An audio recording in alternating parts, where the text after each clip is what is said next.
Hey, what's up YouTube? Just here with my girl Patty, pastel, 100% het pied female.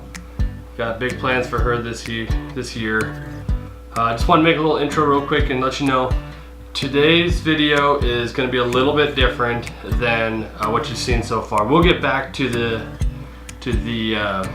snakes and the DIY and whatnot next week, but I wanted to start a new series. And I'm not going to put a date on it, a timeline. It'll be somewhere roughly once a month or so, depending on how many I can get. But don't expect it exactly every month, you know, like clockwork. But I did want to start a new series called How Did We Get Here? And the idea is it's just going to be a real unscripted, off-the-cut, uncut, hopefully, interview segment between me and fellow breeders, hobbyists, DIYers, stuff like that. And the idea being, obviously our entry into this hobby and this market was vastly different than most. Most people is usually, you know, they grew up as kids playing in their yard, catching bull snakes and, you know, and king snakes and playing with bugs and stuff like that. And obviously you guys know that my wife and I have been deadly afraid of snakes up until about a year ago. And obviously now it's an everyday part of our lives. So that's the whole point, is we just want to do an interview with certain people, certain breeders of all shapes and sizes. It's not going to be just the big dogs. It's going to be guys, you know, like us, small basement hobbyists, people that work in the industry. It may not even be breeders. It may be rack builders, or you know, let's say somebody like the guy that runs USARK or runs ZooMed. If we can get interviews with those people, people that do other podcasts about this, anybody affiliated with the reptile hobby, if they're willing to talk to us and do an interview, we're gonna do it. And we're just gonna get their story and just share with you guys all the vast different ways to get to where we all are in the breeding game. So this first one is Brian Kusko from Triple B TV.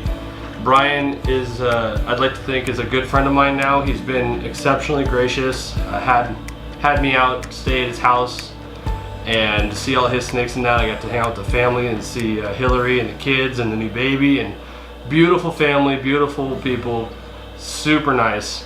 But we got to sit down with Brian in his snake room and see some of his beautiful retics, stuff that we don't get to deal with, obviously, and just ask him his story a little bit. And it's pretty interesting. So expect these, like I said, roughly once a month, but not, you know, don't hound me about it if we don't get them. Obviously, I got to be able to sit down with somebody. We might end up having to do them over Skype or whatnot. I got to figure out the logistics of recording that. But I do have a couple in the pipeline so far. So this first one's Brian Kusko, and I hope you enjoy it. And as always, leave a like, comment, subscribe if you're new to the channel. Like I said, we'll get back to the DIY next week, and hope you guys enjoy.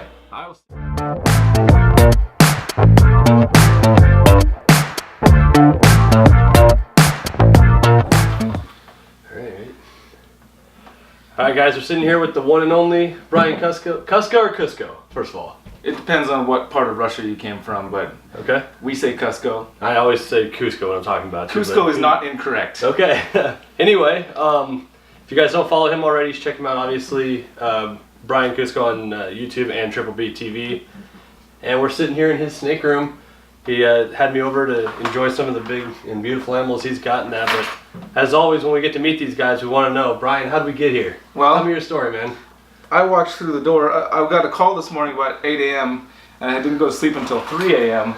So I stumbled down here. Yeah, we rolled in kind of late and then played with a bunch of the snakes and that. But what's your story, man? That's how we all came about this a different way. You know, I'm new to the whole game, and some of you guys started as kids. I know with your kids and that, you get them out and they're playing with bugs and stuff outside constantly.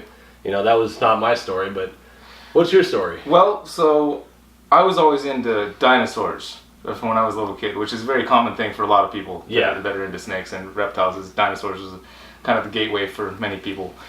same case as me. I always had like dinosaur birthday parties, had birthday cakes with dinosaurs and bed sheets with dinosaurs on them. And I was a dinosaur for Halloween. And then one day I was 4 years old and we were living in Hayward in these apartments, and there's this California king snake crawling through the backyard. And I was back there, I saw it go through, and I was like, oh! I ran in and got my dad. He came out, identified it, as non-venomous. Yeah. Picked it up, checked it out. It turned out it was the neighbor's snake. Oh, it was a biker dude, like a Hell's Angel type guy and his moniker was Snake. And he had his living room basically looked like this room. He was living with all kinds of reptiles. And when I stepped into that room at 4 years old, I looked around and I was like, whoa. I think I was thinking at the time that this guy's living with dinosaurs. Like, well, how can I do that? Dad, I was like, Dad, how can we do this? And luckily, my parents were cool enough, and we got my first snake when I was 4 years old. Which was what? It was a green tree snake, actually. Wow. Yeah. I'll be darned. So, when did you end up getting to this level? Like, obviously, you're dealing with some of the big stuff now. Well, the funny thing is, even when we just moved back from Hawaii, and I started, because I lived in Hawaii for a while, and I was out of keeping snakes at that time, and when I came back, got into it in a big way again. And even at that point, I thought, that's just too big. Yeah. I'm not going to work with snakes like that ever. I remember thinking that when I was younger, my 20s, and then even, like I said, a few years back, I was like, nah, that's probably not going to happen.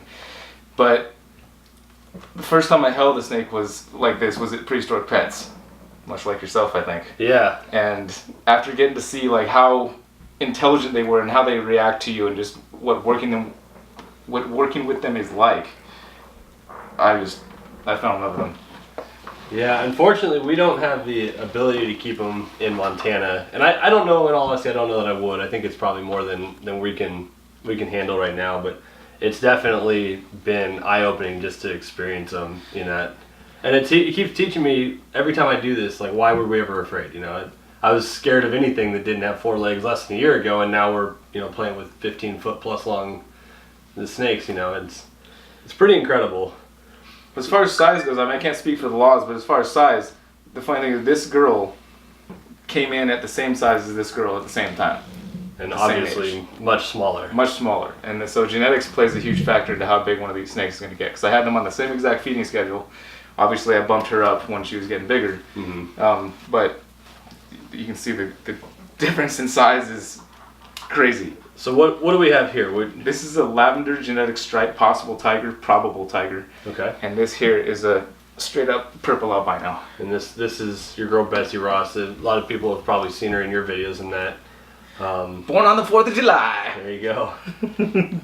So where are you going from here? What's your next step? I know you're doing the ball python game. You had a few clutches this past year, doing the sunset stuff and whatnot. What's next on the Triple B front?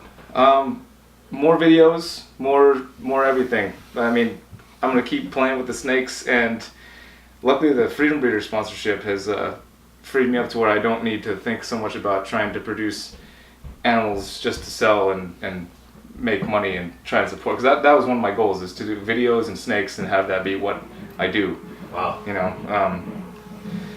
So getting a little more focus on the pairings. I was planning on breeding retics at some point, but I've been very kind of slow to. This girl's ready to go now. Yeah. But I haven't been pairing her because I'm just taking the slow route. Yeah. Of course. I've been taking the slow route from the beginning. I always get all my snakes as babies, raise them up from babies, and just take kind of slow rolling, steady approach, and just going to continue to do more of that. I may do the first retic pairing this year. Not 100% certain on that, but it's a possibility. Okay. So you obviously been with Freedom Breeder now for a little bit. Tell us kind of how that came about and what your role is with them. Well, I've been a fan of Freedom Breeder since I first met them. They were some of the first people I met when I moved back from Hawaii that were in the snake game. I called them up I ordered a rack, and they called me back to arrange shipping and found out that I lived on the route that Lindy took home from work pretty much. And wow. I'm like, well, that's convenient. Yeah, we could drop it off and save you on shipping. So I was like, that's sweet. And so right off the bat, I was like, man, that's great customer service. Drop it off at my house and save me on shipping. Absolutely. So I was a big fan right from there. And then I went up there to grab, actually my third ball python came from Freedom Breeder. Okay. And so did my 4th, 5th, and 6th, and 7th ball python. And so we just got along really well. You know, it felt like family right when I fell into it, and it had always felt like that. And more recently, once I started growing my channel and it started to look like there was some outreach and stuff, it kind of made sense to pursue that. I actually propositioned them. They didn't ask me. Oh, okay. I asked them about it. It was actually my buddy Garrett's idea originally. My buddy Garrett Hartle, if you guys watch him, he's a very intelligent guy. Been in the reptile thing for a long time, and it was he provoked it. He was at Tinley Park last October, and he comes out. He's like, "Yeah, I'm talking to Jesse about how they should sponsor you," and I was like, "You what?" That's a nice help there. Yeah, and they thought it was a great idea too, and it's been rolling great.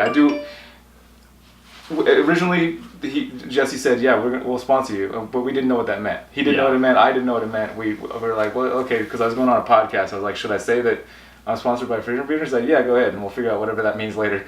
And I was like, "All right, sweet." And we're still figuring it out, still.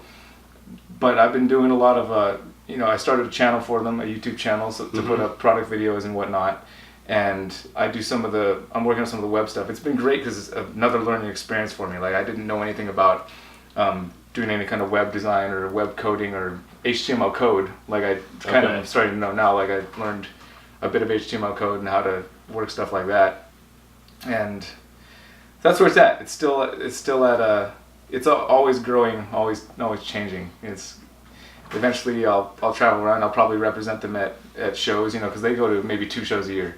Okay. And so I'll probably go set up a booth at a lot of the smaller shows that they don't make it to, just so they have a presence there, Yeah, and it's nice working with a company like that, and it's obviously quality stuff and really nice site. You get a bunch of variety, and one of the things I was talking about Brian yesterday that I really like about the Freedom Breeder stuff is their main full-size racks are all interchangeable.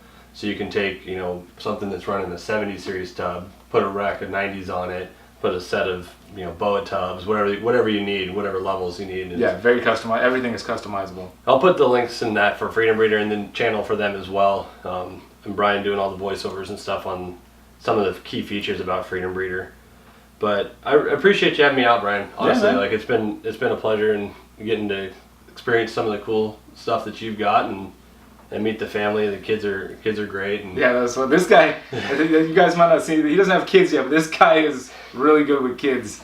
It's probably better than me, actually. I don't know about that. You got a lot more practice than I do. Well, I appreciate Brian, and I know the fans will appreciate it. Now I'll put all of his stuff in the description. If you're not already following him, you need to be. Yeah, if you're not subscribed to this guy either, I know you're watching the channel. If you just stumbled upon this channel for your first time, he's just getting started, but he's going big places. I can already see it. It's in the name, right? Morph Mixology, that's right. Yeah. All right, Brian. Appreciate it, buddy.